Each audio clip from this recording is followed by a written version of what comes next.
People ask me what the coldest I've ever been was. They expect a number, a wind chill, a temperature, some statistic I can hang on the wall like a trophy. It's not a number, it's a face. It's a woman's face going gray under a quarter-inch of ice, her lips the color of a bruise, and me kneeling over her in snow up to my hips, fighting with a glove I couldn't feel my own fingers inside of, thinking one stupid sentence on a loop. Don't you die on me. Don't you dare die on me, lady. I don't even know your name. That was the coldest I've ever been, not because of the air, because of how close I came to being too late. Let me back up.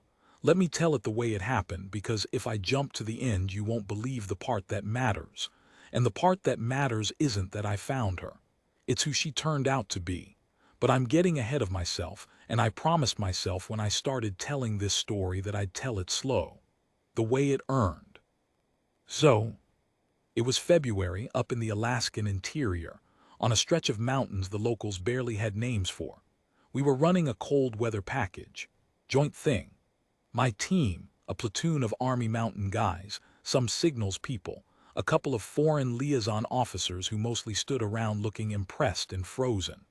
The kind of exercise where the brass writes a fat after-action report about interoperability, and the rest of us just try not to lose toes. I'd been doing this 19 years by then. Cold doesn't scare me the way it scares smart people. That's the problem with experience.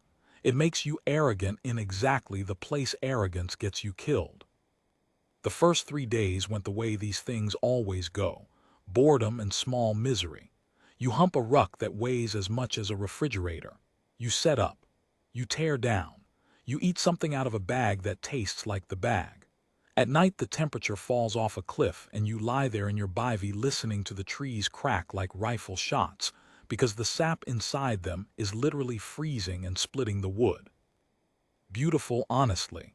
I won't pretend it isn't. There's a kind of silence up there you don't get anywhere else on Earth, a silence with weight to it. You can hear your own heart.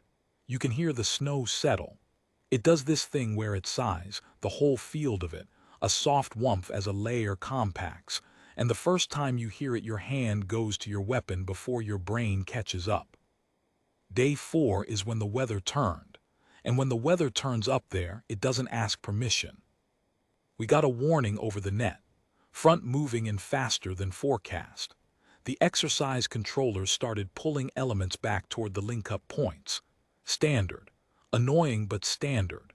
My element, me and 3 other guys, was the farthest out, doing a long-range recon leg that put us maybe 11 miles from the nearest warm anything. We started moving back, and then the mountain just closed. I don't have a better word for it. 1 minute you could see the ridgeline a mile off, sharp against a flat white sky. The next there was no ridgeline, no sky, no ground really, just this screaming gray nothing and snow coming sideways so hard it stung through a balaclava. Whiteout. The real kind.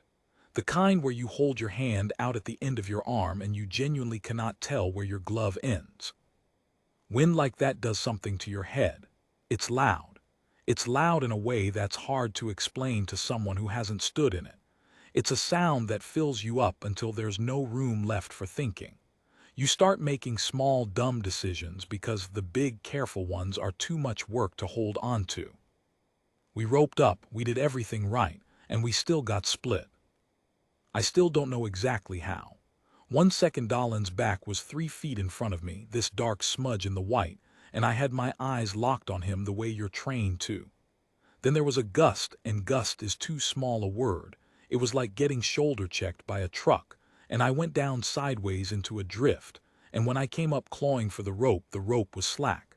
Just slack in my hand. The other end of it had a frayed bite where it had snapped or been cut by an edge of ice, and there was nobody on it. I want to be honest about this. For about 10 seconds I panicked. 19 years and I panicked like a boot. I yelled. The wind ate it. I yelled their names and the wind ate those too, took the words right out of my mouth and threw them somewhere I'd never find them. Then the training kicked back in the way it's supposed to, the way you spend your whole career paying for in sweat so that it'll show up in the one moment you need it. I stopped. I got low. I got my back to the wind, and I made the call you hate making, the call that feels like quitting but is actually the only thing that keeps you alive. I stopped trying to find them, and I started trying to survive the next hour. You can't search in a whiteout. You'll walk in a circle and die in your own footprints. The only thing to do is shelter, hold, and wait for a window. So I dug in, got behind a wind scoop where the snow had carved out a hollow against a boulder the size of a delivery truck, packed myself in, got my insulation layers right, and I waited, and I listened to that wind try to pull the mountain apart, and I told myself the other three were doing the exact same thing somewhere close, smart men in their own holes, and that in a few hours the front would pass and we'd all stand up and call each other idiots. That's not how it went, but it's what I told myself. Here's where I have to slow down, because this is the part that changed my life, and I don't want to rush it. Somewhere in the second hour, the wind dropped. Not stopped, dropped. The way a man stops shouting and starts just breathing hard. Visibility went from 0 to maybe 40, 50 feet. Still snowing, still gray, but I could see the ground again, and the ground told a story. I came up out of my hole to look for sign, footprints, a dropped piece of kit, anything that point me at the other three. And what I found instead, off at the edge of my little bubble of sight, was something that didn't fit. A shape, wrong shape. The mountain up there is all curves, drifts, and scoops, and the soft rounded humps the wind builds. This was a hard line, a straight edge where nothing should be straight. I went toward it slow, because in that environment your eyes lie to you constantly.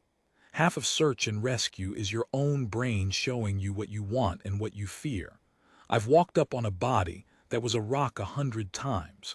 So I went slow, and I kept telling myself it was a rock. It was not a rock. It was a pack, a military ruck half buried, the straps trailing. And about 6 feet past the pack, where the slope dropped into a hollow, there was an arm. I don't remember covering that ground. I remember being at the pack, and then I remember being on my knees next to her with my heart slamming like I'd sprinted a mile. She was on her side, curled, the way the cold makes you curl when your body's giving up the fight and pulling everything in to protect the core. Half drifted over already. Another 20 minutes and the snow would have finished tucking her in for good, and I'd have walked right past her the way I'd walked past 100 rocks. Army uniform under the snow load, officer's rig, no insignia I could read through the ice. A captain's setup by the cut of the gear, though I didn't clock that till later. Young face. Not a kid, but younger than me, which by then was most of the planet. Eyes shut. Skin gone, that gray that's worse than pale, the gray that means the blood's pulled back from the surface because the body's triaging itself, sacrificing the skin to save the heart. I got my glove off, the right one, the one I needed, and pressed 2 fingers under her jaw. And I waited, and I want to tell you that wait was a second. It was not a second. It was the longest stretch of my entire life.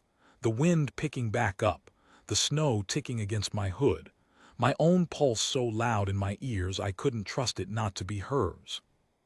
Then there, under my fingers, slow, way too slow, a long lazy thread of a heartbeat like a clock running down.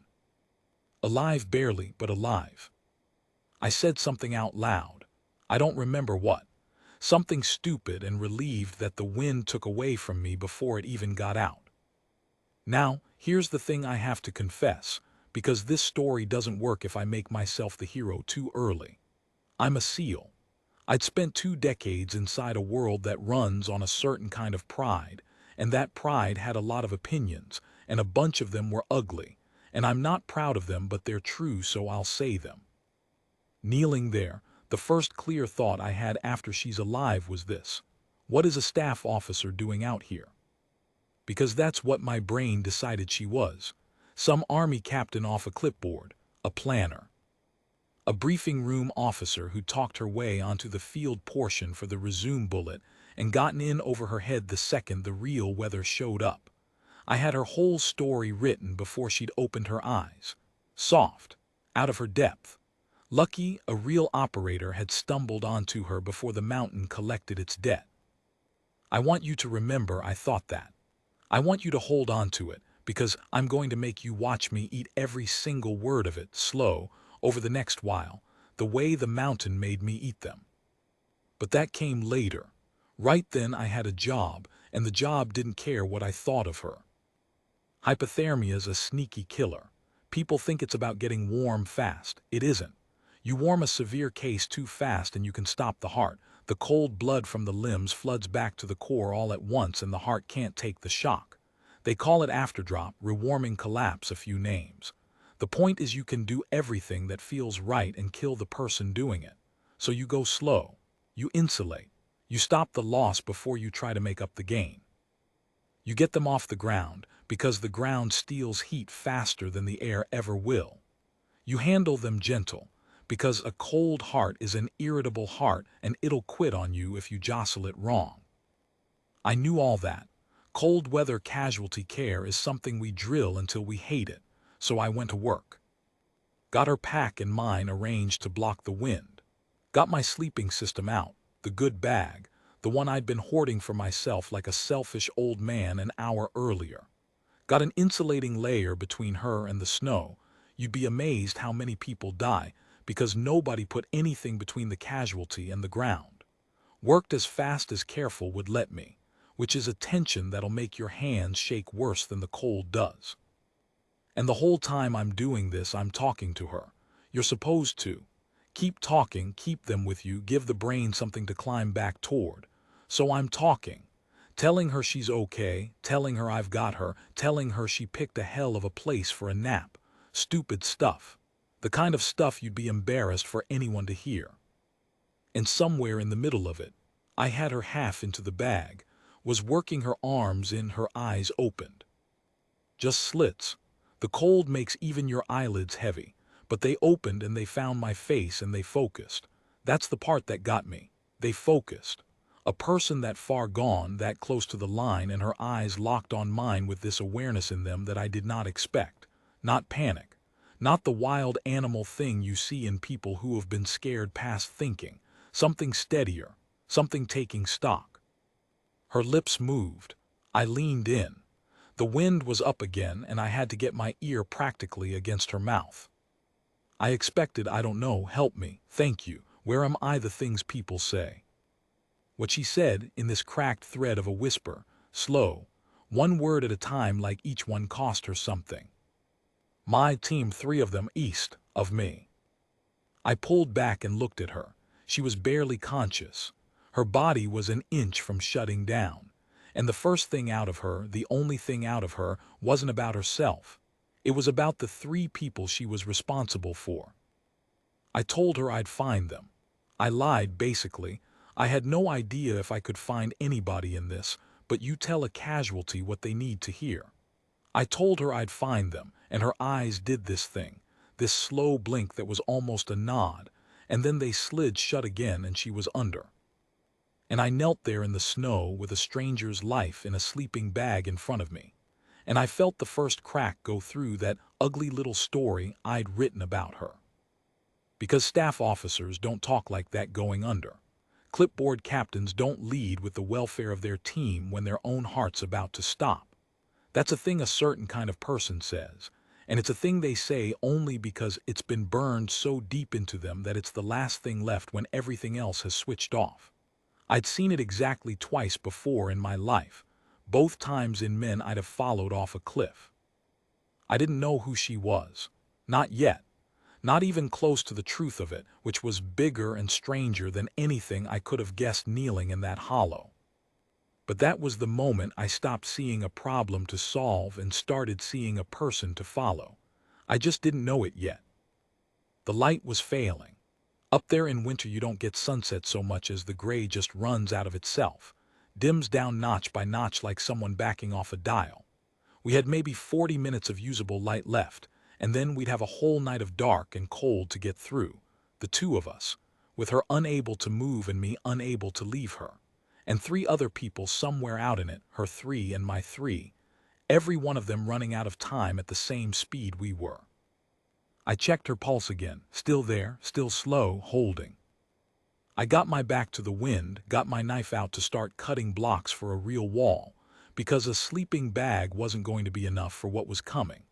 And as I worked, I caught myself looking at her face, this stranger, gray and still, and thinking the thing you're not supposed to think. Who are you? I had no idea that the answer to that question was going to walk into our camp 4 days later wearing 2 stars and call her by a name that would make every man in that valley stand up straight. So the night.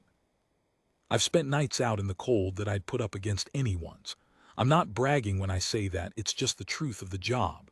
You collect bad nights the way other men collect frequent flyer miles.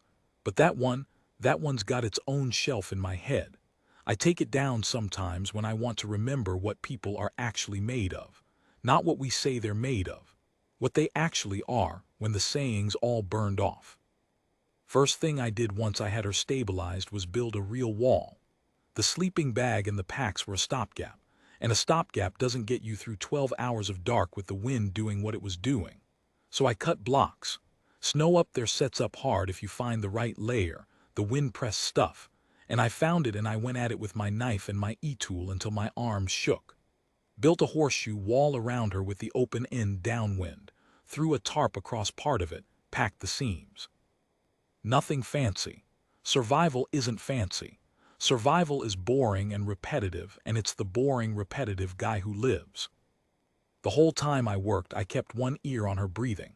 You learn to do that, split your attention, half on the task and half on the casualty. Her breathing stayed shallow, but it stayed regular, and regular is the word you pray for. The body that's losing the fight gets ragged first. Irregular. Long pauses that make your stomach drop. Her stayed even. Slow, but even. Like something in her had decided to ration itself and was sticking to the plan. That's the first thing that didn't fit my story about her. A panicker doesn't breathe even. Fear burns oxygen, it makes you gulp, and the body that's scared on top of being frozen falls apart twice as fast. She wasn't doing that. Even unconscious, even with her core temp somewhere it had no business being, her body was holding a discipline. I noticed it the way you notice a wrong note in a song you know. Didn't have a name for it yet, just filed it. Dark came down, and with the dark, the cold went from serious to mean. I don't know the number. I didn't have a thermometer that read that low, and it wouldn't have mattered if I did. I'll tell you what it felt like instead, because the number's a lie anyway. The number doesn't tell you about the wind. There's a cold where exposed skin doesn't hurt. It just goes fast. A numb patch spreading like spilled water, and you have to keep checking your own face with your hand because your face has stopped filing reports. That cold. The kind that's actively hunting you. The kind that finds the one gap in your layers, the half-inch at your wrist where the glove meets the sleeve, and pours in through it like it's been looking for that gap its whole life. I got in next to her. I'll be honest about this part too, because there's a version of this story where I leave it out to look noble and the truth is better. Shared body heat is the textbook answer for severe hypothermia when you've got no other heat source, and I had no other heat source. So I got in the bag with her, back to front, the way you're trained, and I wrapped around her and I gave her what warmth I had. There's nothing else to it. Out there it's not awkward, and it's not anything but 2 mammals doing the oldest thing mammals do, which is huddle so the dark doesn't take you. Anybody who's been truly cold understands. Anybody who hasn't can think whatever they want. And I lay there with this stranger's slow heartbeat against my arm. And I talked to her through the whole long middle of the night, because I had nothing else to do, and because some part of me believed she could hear it. I told her about the exercise, about Dallin and the other 2 out there somewhere, and how I was going to be furious at myself till the day I died if they didn't make it. I told her about the weather, narrating it like a radio guy. The wind's up, the wind's down, snow's easing, there's a star, look at that. There's an actual star, the front's breaking up. I told her she was tougher than she had any right to be. I told her I was sorry. I didn't say for what, but I knew. I was apologizing to her for the story I'd written about her the second I saw her gear. The clipboard story, the soft officer story. And I had a feeling that night that I was going to owe her that apology for real before this was over. Somewhere past the middle of it, when I'd half talked myself hoarse and half gone quiet, she surfaced again. I felt it before I heard it. Her breathing changed, deepened, and her body did this small, involuntary tremor that's actually a good sign. It means there's enough fuel in the tank for the body to start shivering again, which it can't do when it's too far gone. Shivering's a fire. You want the fire. Then her voice, stronger than before, scratchy but there, still snowing. I told her it had eased off.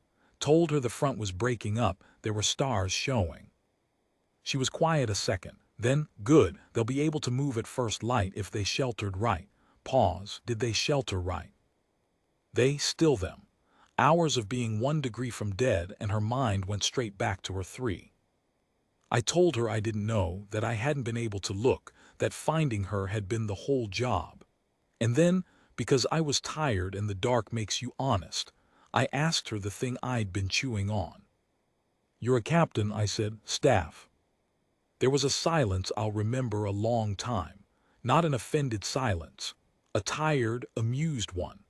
The silence of somebody who's been asked that question in that tone more times than they can count and has stopped letting it land. Why, she said, because I'm Army and you found me face down. And I didn't have an answer to that, because that was exactly why, and we both knew it. And I'm glad it was dark because I'd have hated for her to see my face do what it did. I run a unit, she said, slow, rationing the words still, but each one set down deliberate like she was placing stones across a river. Cold weather ops. The reason I'm out here past everyone else is the same reason you're out here past everyone else. I had the leg nobody else could do. A pause to breathe. I didn't go down because I'm soft. I went down because I gave my overlayer to a soldier whose zipper failed, and then I went back out into it to fix the cash that come loose, because if that cash went, my 3 didn't eat tomorrow. Another breath longer. I made a call. I'd make it again. It just about cost me. That's the job. You know that's the job. And I lay there in the dark next to her, and I felt that ugly little story I'd written go up like dry grass. Because everything she just said I'd have said about myself. Every word. The leg nobody else could do. Giving up your own margin for your people. Going back out into the bad thing because somebody has to and you're the somebody. I made a call. I'd make it again. That's not a clipboard talking. That's not soft. That's the exact same engine that runs me.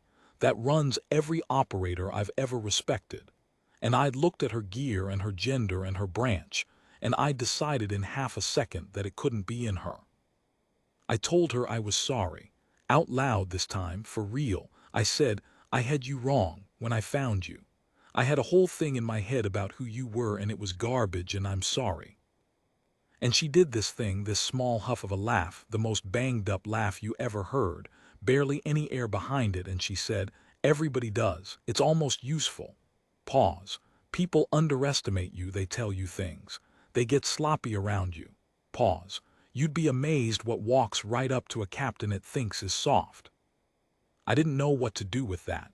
It sounded like more than survival talk. It sounded like a person telling you the rules of a game you didn't know you were standing in the middle of. But she was fatting again, the talking had cost her, and I let it go. Filed it with the rest. The even breathing. The team first reflex. The leg nobody else could do. The way she'd clocked my assumption before I'd finished forming it. The pile of things that didn't fit was getting tall. The rest of the night was just endurance. There's no story in it, which is the whole point of it. The worst nights are the ones with no story, where nothing happens except the slow grind of not dying hour after hour, you and the cold in a starring contest, and the only way to win is to refuse to blink longer than it can. I kept her warm. I kept myself warm enough. I checked her pulse so many times I lost count, and every time it was there, slow, steady, that little clock that wouldn't run down. Toward what I figured was a few hours before dawn, the wind finally gave up. Just quit. The way it does all at once, like it got bored of us. And in the quiet that flooded in after it, this enormous ringing quiet, I heard her say something I wasn't sure I was meant to hear. She thought I was asleep, I think. She said it low, to herself, the way you talk to yourself when you're holding something together by will alone. She said, not like this, I'm not going out like this, not after everything, not when he. And she stopped, caught herself, the way you catch yourself at the edge of saying a name. Not when he, not when who. I lay there with my eyes open in the dark, not moving, not wanting her to know I'd heard, turning those 3 words over. Not after everything. What everything? A captain, cold weather unit, fine, I believed all that now, but not after everything is not a sentence about a unit. That's a sentence about a life. A long one with weight in it, with somebody in it. She'd stopped herself from nomming. I didn't know who he was. I want to be straight with you, at that point I still didn't have the first clue what I'd actually pulled out of the snow. I thought I'd recalibrated. I thought, okay, she's the real deal, she's hard as I am, lesson learned, good. I thought that was the whole reveal. A SEAL learns not to underestimate an army captain. Nice little story. Pat yourself on the back. I had no idea I was 3 days early on the actual story. I had no idea that the name she'd swallowed in the dark was a name I'd have recognized. A name half the men in that valley would have recognized. And that when I finally heard it spoken out loud, in daylight, by a man with stars on his collar standing at attention in front of her, the floor was going to drop out from under everything I thought I'd figured out. But that night, all I had was 3 words and a stranger's slow heartbeat, and the wind finally gone quiet. First light started to come. Not sunrise. Up there in February, the sun's a rumor for a long time before it's a fact. Just the gray turning a shade less black, the shapes of things coming back, my own hands becoming visible at the ends of my arms again, which after a night like that feels like a small miracle every single time. She was breathing better. Real shivers now, good honest shivers, the body back online and complaining loudly about everything, which is exactly what you want. I got up onto my knees, stiff as a board, every joint screaming, and I looked out over the wall I'd built. And out across the snow, maybe 400 yards down the slope, where the new light was just catching it, there was a thread of smoke. Thin, gray, rising straight up in the dead-still air. Somebody had survived the night out there. Somebody had a fire going. I didn't know yet if it was her 3 or my 3. I didn't know that what was about to come up that slope toward us would crack this whole thing open. I just knew there was smoke, which meant there were people, which meant the night was over and the work of the day was about to start. I shook her gently, told her, "Hey, hey, Captain, there's smoke. Somebody made it." And her eyes came open and found my face, focused, that steadiness again, that taking stock. And she said the first thing she'd said all night that wasn't about her team. She said, "Help me up. I'm not being carried in." She got up. I want to put that on the record before anything else, because the medic in me still can't quite forgive it, and the rest of me will never stop being amazed by it. A person who'd been 1 degree off dead 8 hours earlier, whose core had dipped into territory where most people's hearts simply stop apologizing and quit, that person planted a hand in the snow, set her jaw, and got up onto her own 2 feet, swaying, gray-faced, but up. I argued. Of course I argued. I told her sitting down was an order if she wanted it to be an order, that her body had been running on fumes and a coin flip, that the smart move was to stay wrapped and let me go check the smoke and come back. I had every textbook on my side and I knew it. She heard me out. Then she said, "If that's my 3 down there, they need to see me walk in, not get carried in. You understand the difference?" And the hell of it is I did. I understood it completely. There's a thing that happens to a unit when the person in charge gets carried in on a litter. Something goes out of them, some current, and it's hard to get back. And there's the opposite thing that happens when that same person walks in on their own feet looking like death and grinning anyway. I'd seen both. I knew which one keeps people alive the next time it gets bad. So I stopped arguing and I started spotting. Got a shoulder under her, took the weight she couldn't take herself, and we started down the slope toward the smoke at the speed of a very old man, which up there on that morning was a sprint. The light was full now, that hard flat winter light that comes off fresh snow and goes right through your eyes into the back of your skull. The world had completely changed its face overnight, the way it does after a big storm. Everything I'd fought through in the dark was now just this enormous gentle white, soft drifts. The trees all hung with it, postcard beautiful, like the mountain was pretending it hadn't tried to kill the both of us a few hours back. Mountains do that. They're not sorry. They just change the subject.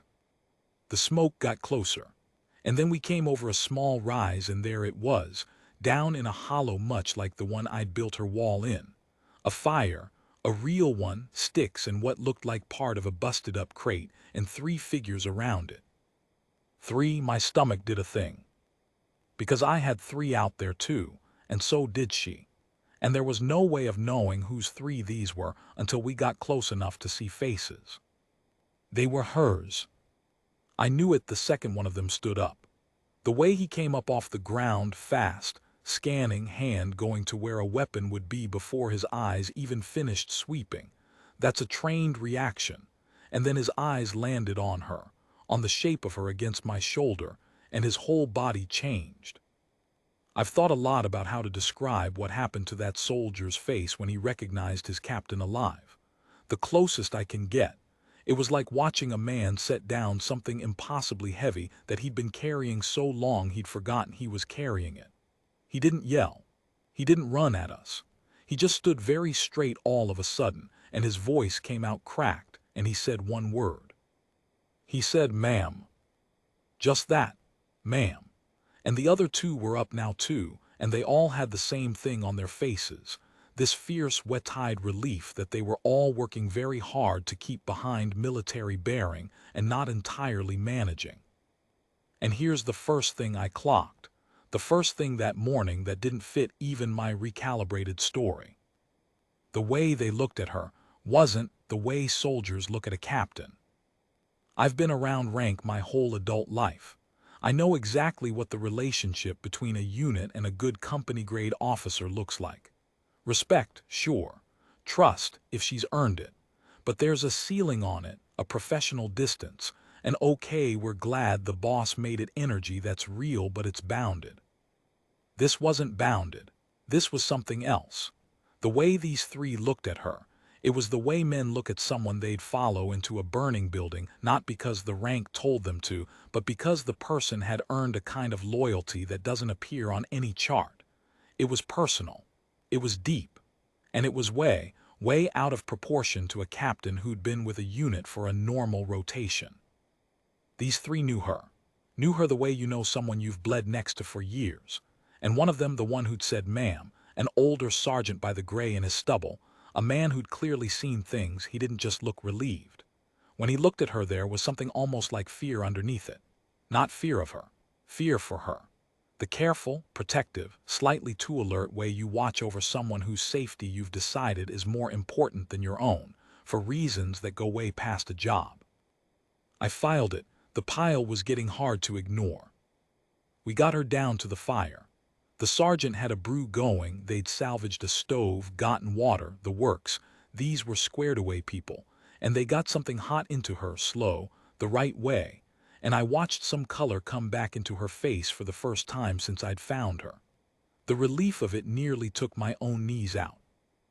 8 hours of holding a stranger's life in my 2 hands, and now there were 4 other competent people in it with me. And I could feel my body trying to let go of something it had been clenching all night. I introduced myself to the sergeant, told him who I was, what unit, how I'd found her.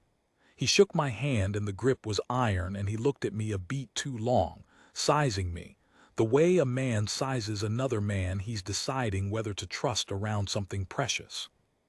Then he said the thing. He said quiet just to me while she was occupied with the youngest of the 3. "You found her in the open, face down, buried." I said, "Yeah." He said, "How buried?" I told him, 20 minutes from gone, maybe less. And this hard old sergeant closed his eyes for a second, just 1 second, And when he opened them, he said something I didn't understand at all yet. He said, "You have no idea what you just did. None. You think you saved a captain." A small shake of the head. "Brother, you have no idea who you just pulled out of that snow." I asked him what he meant, straight out. I said, "Who is she?" And he looked over at her. She was laughing now, actually laughing, weak but real, at something the young soldier had said. This captain who I'd written off as soft 18 hours ago and who was now the brightest thing in that whole White Valley. And the sergeant looked back at me, and he had clearly decided something, and what he decided was, not yet, not his to tell. "That's hers to say," he told me. "If she wants to, most times she don't." A pause. "But you keep your eyes open the next couple days. Somebody's going to come looking for her. They always do when she goes quiet on the net. And when they get here," he stopped and almost smiled, "you watch how fast everybody in this valley starts standing up straight." And that was it. That was all I could get out of him. Now I want to be fair to myself, because by this point you're probably way ahead of me and wondering how a grown man with 19 years in didn't put it together. And the answer is, there are a lot of ways for an officer to be a big deal. A lot of them. She could have been some kind of special mission person, some quiet professional type whose name was a big deal inside a small world. She could have been somebody's pick, somebody's golden child being groomed for a star of her own someday. She could have done something downrange that put her in a room I'd never be cleared for. There were a dozen explanations for you have no idea who you just pulled out of the snow, and not one of the dozen I came up with was the right one. The right one hadn't occurred to me because the right one was, frankly, the kind of thing that doesn't happen. It was the kind of thing that, if you put it in a movie, people would roll their eyes. And yet, we spent that day getting strong enough to move and getting word out.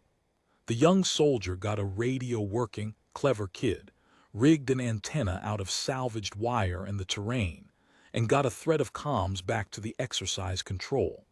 And the second her unit's call sign went out over the net, something happened that I'd never seen happen on a comms net in my life. The net went quiet. You know how a radio net sounds during an exercise like this. Busy, crosstalk, controllers, everybody's traffic. The second her sign went out and somebody acknowledged that she was alive and accounted for, the chatter just stopped. Like a room going silent when someone important walks in. And then a voice came back, a senior voice, command net voice, and it didn't sound like a controller logging a recovered element. It sounded relieved. It sounded like a man who'd been up all night. And it said, I heard it myself, the kid had it on the little speaker, it said, confirm that's her, confirm she's walking.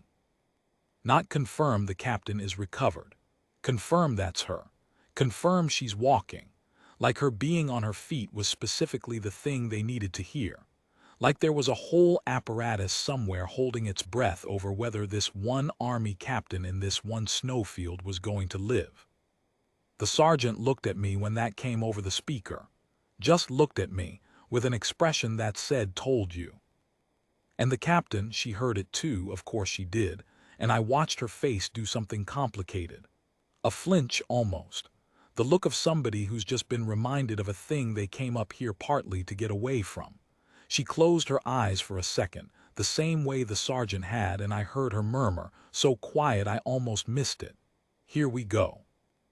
Then she opened her eyes and squared up and keyed the radio herself, and her voice came out completely level, completely in command. No trace of the woman who'd been gray in the snow a few hours back. This is, and she gave a call sign. I'm walking. My team's intact. I've got a SEAL element member with me who got separated from his own team in the whiteout. I need air assets retasked to find his 3 before you spend one more minute fussing over me. Prioritize the search. That's not a request. A beat of silence on the net. Then the senior voice, and you could hear it the way it folded instantly, no argument, no pushback. A command-level voice doing exactly what a captain told it to do. Understood. Retasking now. Glad you're okay. A pause. He's going to want to hear it from your mouth. He's been, the voice caught itself, switched tracks, went formal. Stand by, assets inbound. Hey, he's going to want to hear it from your mouth. There it was again. The same he she'd swallowed in the dark. Not when he and now a command voice referring to him like he was the most important fact in the entire operation, like the whole point of the radio call was him, and the captain's jaw tightening when she heard it, and the sergeant beside me very carefully looking at nothing at all. I didn't know who he was, but I knew now, standing in that snow with a hot drink going cold in my hand, that he was coming, that the somebody the sergeant promised would come looking, that was him, and that when he got here I was finally going to find out who I'd actually pulled out of the snow. The first rotor wash reached us about 90 minutes later. They found my three first, exactly as she'd ordered, all alive, holed up smart in a snow cave 2 ridges over, cold and furious and fine. I won't lie, when that word came through, I had to turn around and look at the trees for a minute so nobody'd see my face. 19 years and the relief still gets you like the first time. And then late in the day, with the light going gold and long across all that white, a second aircraft came in. Not a search bird. This one came in deliberate, came in like it owned the sky, and it set down on the flat below our hollow, and the rotors hadn't even spun down before the door was open, and a man was coming across the snow toward us, fast, not running but not far from it, and behind him 2 more, and on his collar even from that distance I could see it catch the last of the light. 2 stars. A general, an honest-to-God 2-star general, hiking across a snowfield at the end of the world with his head bare, coming straight for our little group around the dying fire, his eyes locked on one person and one person only. And the captain beside me let out a long breath, and I heard her say under it, almost too soft to catch, 2 words that turned my whole understanding of the last 24 hours inside out. She said, "Hi, Dad, hi, Dad." 2 words, and the whole shape of the last day rearranged itself around them like iron filings when you put a magnet under the paper. The general crossed the last of the snow between the aircraft and our fire, and I got my first close look at him. Older, weathered in the way that men who have spent 30 years outdoors get weathered, a face like a riverbed. And under the command bearing, under the stars, under all of it, there was a thing on his face I recognized instantly, because I'd watched it on the sergeant's face that same morning and on my own 100 times in my life. The specific, total, knee-buckling relief of a person discovering that someone they love is not dead after all. He stopped a few feet short of her, didn't grab her, didn't break down. He was a general and there were soldiers watching, and you could see him holding the whole apparatus of himself together with both hands. But his voice, when it came out, had a crack straight down the middle of it. He said, "You went quiet on the net for 19 hours. And she said, "I know." And he said, 19 hours again, like the number was a wound. And then the bearing slipped just for a second, just 1 second, and he reached out and put one gloved hand flat against the side of her face, the way you check that a child was real, that they were warm, that they were there. And she let him. This hard captain who wouldn't be carried in. She stood there and let her father put his hand against her face in front of her unit and mine, and she closed her eyes. And for that 1 second, she wasn't anybody's commander, and he wasn't anybody's general. They were just a father and a daughter who'd both spent a night thinking the other's worst fear had come true. Then it passed. They both put themselves back together, same gesture almost, the same straightening, and I understood for the first time that she'd learned it from him. The hand dropped. The bearing came back up, and he turned because a general can't stay private long, and his eyes swept the rest of us and they landed on me. "Who found her?" he said, not really a question. The sergeant answered before I could. "He did, sir, found her buried, in the open, 20 minutes from gone by his reed, and I'd trust his reed, a beat. She wouldn't be standing here, sir." And this 2-star general looked at me, really looked, the way the sergeant had, that same weighing, and then he did something I was not remotely prepared for. He came over and he took my hand in both of his, and his grip was shaking, and the general was completely gone out of his voice. It was just a father, He said, "Son, I don't have the words. I'm not going to embarrass us both by trying to find them. But you understand," and his eyes went to her and came back to me. "You understand what you carried out of that snow." And I said, "Honestly, sir, I'm starting to think I don't. Nobody'll tell me." And the general looked at his daughter, and something passed between them.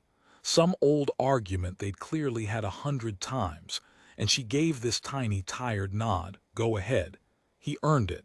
And the general turned back to me and told me, "I'm not going to give you names. Even now, telling this, I keep the names out of it, partly out of respect and partly out of habit, and partly because the names were never the point. But I'll give you the shape of it, because the shape is the thing." Her family is one of those families. The kind that doesn't really exist anymore and barely existed then. Generations of service stacked one on top of the other, going back further than anybody could comfortably count. Not politicians. Not the kind of powerful that shows up in headlines and buys influence. The other kind. The kind whose name is spoken with a particular weight inside the institution and almost nowhere outside it. A name that, in the right rooms, the rooms I'd never be in, made colonels sit up straight.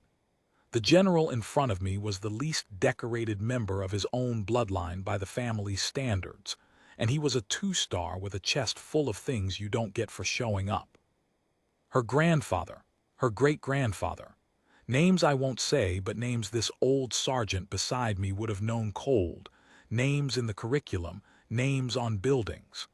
A lineage of the kind of soldiering that the institution holds up as the thing it wishes all of it could be. And she was the heir to all of it, the one the whole apparatus was watching, the one who, if she'd wanted, could have spent her entire career being carried quietly, deniably, but carried, the way the children of those families get carried whether they ask for it or not. Soft postings, visible commands, a name doing the heavy lifting. A straight golden road to stars of her own, paved before she ever laced a boot. That was the powerful lineage. That was what I'd pulled out of the snow without knowing it. Not a captain. The single most closely watched young officer in that whole structure. The one the institution had quietly decided was the future. Lying face down and buried in a snowfield at the end of the earth because she'd given away her own warmth to a soldier with a broken zipper, and gone back out to fix a cache so her 3 could eat. And here's the part that took the legs out from under me. Here's the part I still think about. She'd hidden it on purpose her whole career. The general told me. There was no bitterness in it, more like wonder. The wonder of a father who'd never fully understood his own kids' choices but had stopped fighting them long ago. He'd refused the road. Refused all of it. She'd gone in under as little of the family weight as the system would let her get away with, deliberately taken the hard postings, the cold, ugly, unglamorous ones, the cold weather unit at the end of the supply line that nobody's name gets attached to. She'd made her own people earn their trust in her the slow way, the only way that's real, by being cold and tired and right alongside them 1,000 times until the name didn't matter anymore and only the person did. People underestimate you. They tell you things. You'd be amazed what walks right up to a captain it thinks is soft. That's what she'd meant in the dark, half dead. She'd turned the underestimation into a tool. Being written off, by people exactly like me, was useful to her. It let her find out who people really were when they thought no one important was watching. It let her lead the real way instead of the inherited way. She'd taken the single biggest advantage a person can be born with in that world, and she'd set it down, deliberately, and picked up the heaviest possible load instead, because the load was the only thing that would ever let her look at herself. And I'd taken one look at her gear and her branch, and decided she was soft. I had to walk away from the fire for a minute, told them I was checking the wind, which was a lie. The wind was fine. I just needed a minute with my back to all of them, because 19 years of quiet pride in being one of the hard ones, one of the real ones, the kind who doesn't get fooled, and I'd been fooled completely, instantly, by exactly the thing I prided myself on seeing through. She was harder than me, not in the body, in the place it actually counts. She'd had every excuse in the world to take the easy life, and she'd looked at the easy life and walked the other way every day for years, and never told a soul, and damn near died face down in the snow rather than let one of her three go hungry. I came back to the fire. I didn't say any of that, you don't, but I think she knew. She watched me come back and there was something in her face, not smug, the opposite of smug, something almost kind. The look of somebody who's watched a lot of people go through the exact thing I'd just gone through and has decided not to make them feel small about it. Now you know, she said, just that. Now I know, I said. And the he, by the way, because I'd been chewing on the he since the dark, the not when he, the he's going to want to hear it from your mouth, the he was her father, the general, standing right there. Of course it was. Not when she'd stopped herself in the snow from finishing it, and I understood now what the end of that sentence was. Not when he's already buried too. The general had lost people, the way men in families like that do, over enough generations and enough wars. She wasn't going to be the next name he had to carry. That's what the will was that night, the thing that wouldn't let her die, not pride, not even duty. It was that she could not stand to do that to her father. Not like this. Not after everything. Not when he. I never confirmed it. I never asked. Some things you leave in the snow where you found them. But I'd bet my life I had the shape of it right. The general didn't stay long. Generals can't. There was a war's worth of apparatus that had been holding its breath over this one snowfield, and now that the breath was let out, all of it needed him back. But before he went, he did one more thing. He turned to her unit, the sergeant, the young radio kid, the third one, and to mine, my three who'd been brought in by then and were standing around the fire thawing out and trying to look like they hadn't been crying earlier. And he said to all of us in the general's voice now, the one that fills a space. What happened out here doesn't go in a story anybody tells in a bar, not because of who she is, a pause, because of who she'd be furious at me for letting you make her into. You understand me. She walked in. She walked her people in. A man who'd never met her gave up his own survival margin to dig her out of the ground and never once asked what it'd get him. Another pause and his eyes came around to me on that one. That's the whole story. That's the only part that matters. The rest is just a last name. She spent 20 years trying to get out from under a last name. Don't go handing it back to her. And he got back in his aircraft, and the snow blew up white around it and he was gone. I stood there in the rotor wash with the most decorated bloodline in the institution standing next to me in a borrowed coat, gray-faced, alive, having just been told by her own father that the only part of her worth talking about was the part she'd built herself. The light was almost gone, long gold going to blue across the white. My three were safe. Her three were safe. She was safe. The mountain had tried and the mountain had lost. And she turned to me, this captain, this heir to all of it who'd rather have been buried in the snow than carried in on her name. And she said the thing that I've carried with me every day since. She turned to me in the last of the gold light, with the aircraft gone and the valley going quiet again, and here's what she said. She said, "You want to know the thing nobody tells you about a name like mine?" I said I did. "It can't dig you out of the snow," she said. "When you're face down and buried and the clock's running, the name's worth exactly nothing. It can't put a hand on your throat and find a pulse. It can't build a wall against the wind." She looked at me. "Only a person can do that. A person who decides you're worth the trouble before he knows a single thing about you." A pause. "You didn't know who I was. That's the whole reason it counts." And then she put out her hand, and I shook it, and she said the last thing, the thing I've carried every day since. Out here everybody finds out what they actually are, not what they were told they'd be. What they are. You found out you're a man who digs. A small, tired smile. Don't ever let anybody talk you into thinking that's the small part. That was it. That was all of it. We got walked out the next morning, all 8 of us, on our own 2 feet, into the back of a bird and out of that valley, and the exercise wrote its fat report about interoperability and never said one true word about what actually happened up there, which is exactly the way she'd have wanted it. I never served with her again. Our worlds touched for 19 hours in the snow and then went their separate ways the way they were always going to.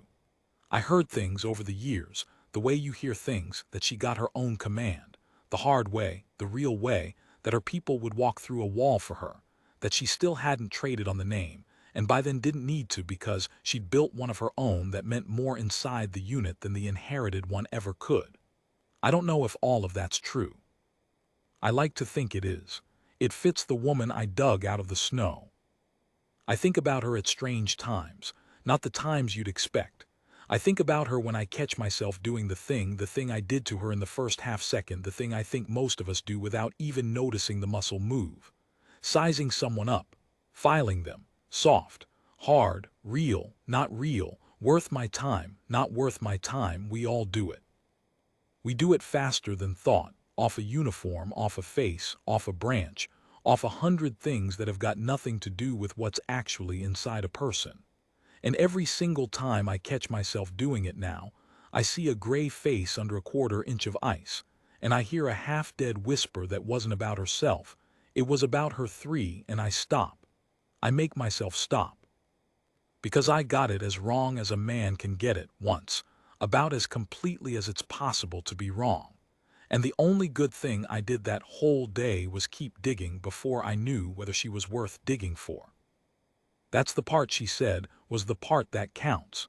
You decided I was worth the trouble before you knew a single thing about me. I've turned that over more times than I can count, because she was being generous. The truth is messier. I didn't decide she was worth it. I dug because digging is what you do, because the training takes over, because there's a body in the snow and you go. The deciding came after. The deciding was when she opened her eyes and the first word out of her was about somebody else, and the wall came down. But she gave me the credit for the front end anyway, for the part where I just did the work without knowing the prize. And I think that was her last lesson, the one she didn't say out loud, that the front end is where it actually lives. The work you do for the stranger before you know they're anybody. That's the test. Everybody passes the test once they know there's a general's daughter in the snow. The only people who matter are the ones who'd have dug for a clipboard captain just the same. I'd like to tell you I was one of those people. The honest answer is I wasn't, not in my head. In my head, I'd already written her off, but my hands were. And that morning I learned that maybe the hands are the part that gets the vote. You can think small thoughts about a person and still get down on your knees in the snow and fight for their life. And the fighting is the truth, and the small thoughts are just noise. And a good life is mostly the long, slow work of getting the thoughts to finally match what the hands already knew how to do. So, people ask me what the coldest I've ever been was. They expect a number. It's not a number. It's a face.